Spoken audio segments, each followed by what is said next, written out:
যেসব কাবিরা গুনাহগুলি মুসলিম সমাজে ব্যাপক হারে ছড়িয়ে আছে সেগুলি বলতে গিয়ে সময় যথেষ্ট হয়ে গেছে। কিছু এখন সংক্ষেপে বর্ণনা করব, একটি করে শুধু বর্ণনা করবো, আর সবগুলি কাবিরা গুনাহ প্রায়। একটি হচ্ছে ধূমপান করা।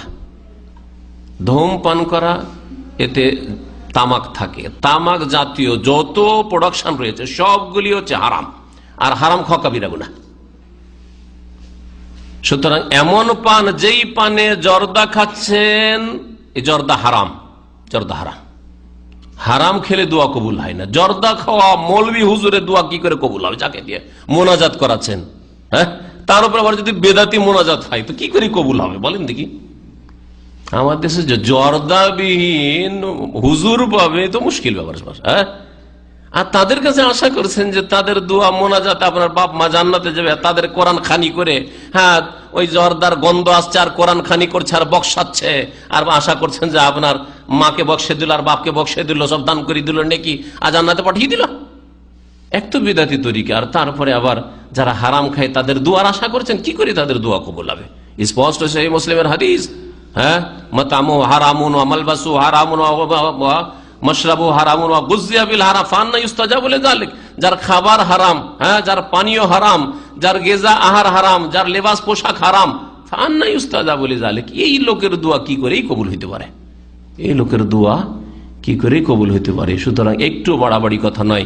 যাদের পেটে হারাম যায়, শরীরে হারাম যায়, খাদ্য হোক আর পানীয় হোক অথবা পোশাক হোক, শরীরের উপর পোশাক রয়েছে হারাম পয়সার, তাদের দোয়া কবুল হয় না। সহিহ মুসলিমের হাদিস, রাসূলুল্লাহ সাল্লাল্লাহু আলাইহি ওয়াসাল্লাম, কুলু মিনাত তাইয়্যিবাতি ওয়া আমালু সালিহান। আল্লাহ পাক রব্বুল আলামিন নবীদেরকে বলেছেন যে তোমরা পাক পবিত্র ভক্ষণ করো, খাও, আর নেক আমল করো। কুলু মিন তাইয়্যিবাতি মা রাযাকনাকুম ওয়াশকুরু লিল্লাহ।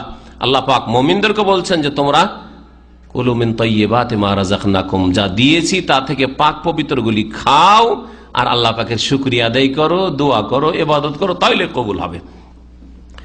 সুতরাং ধূমপান হারাম, এই কাবিরা গুনাহ করবেন না।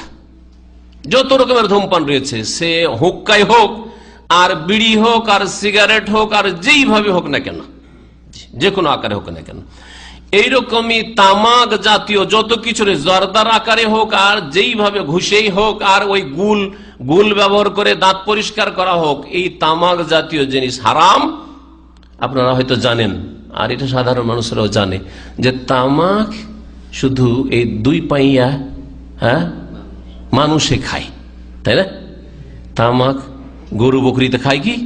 তামাকের জমি ঘেরা লাগে না, ওর জন্য বেড়া লাগে না, ওর জন্য পাহারা লাগে না যে বকরি ছাগলে চড়ে যাবে গ্রামের। সুবহানাল্লাহ। যেসব প্রাণীকে আল্লাহ পাক রব্বুল আলামিন আমাদের মতো বিবেক বুদ্ধি জ্ঞানও দেননি, সেই সবগুলিও বুঝছে। যেগুলি খাবায়েস, আল্লাহ খাবায়েস হারাম করেছেন, আর এই খাবায়েস খেলে ধ্বংস হয়ে যাবে, দুনিয়া ধ্বংস হয়ে যাবে।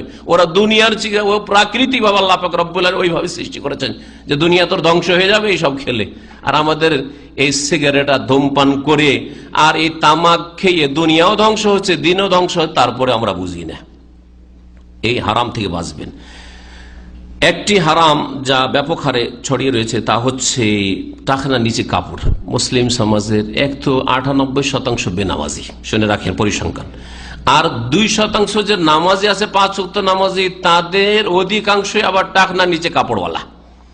তাদের মধ্যে কিছু আছে টাকনার নিচে কাপড় রেখেই নামাজ পড়ে, আর কিছু আছে একটু ভদ্র নামাজি, হ্যাঁ, ভদ্র টাকনার নিচেওয়ালা।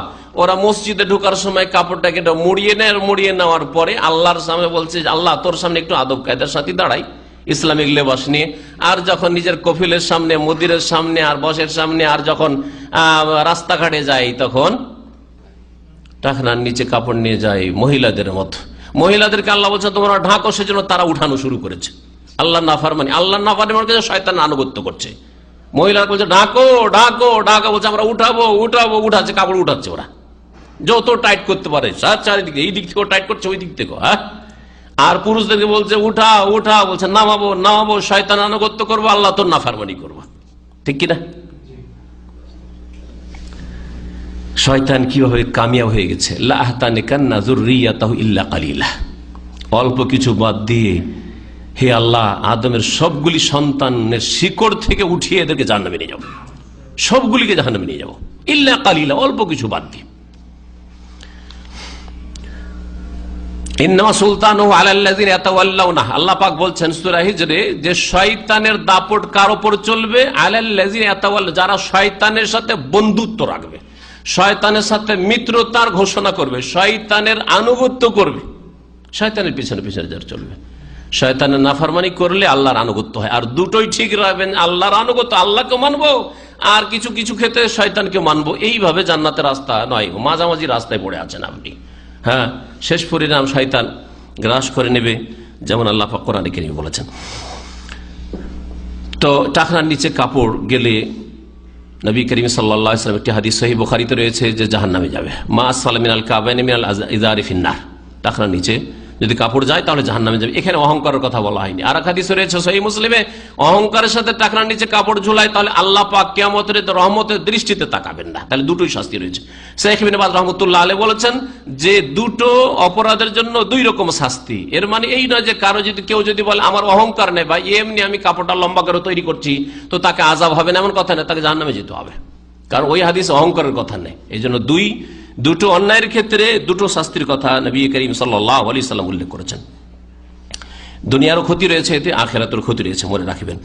আর এই ফাসেক পাপিষ্ট বসগুলিকে রাজি করার জন্য না, আমার ফোরম্যান, সুপারভাইজার, আমার মোদির ম্যানেজার ইত্যাদি, তারা খারাপ মনে করে ওপরে টাকার উপরে কাপড়, তাহলে তুই চরমপন্থী হয়ে গেছিস, তুই মৌলবাদী হয়ে গেছিস, তুই কট্টরপন্থী হয়ে গেছিস।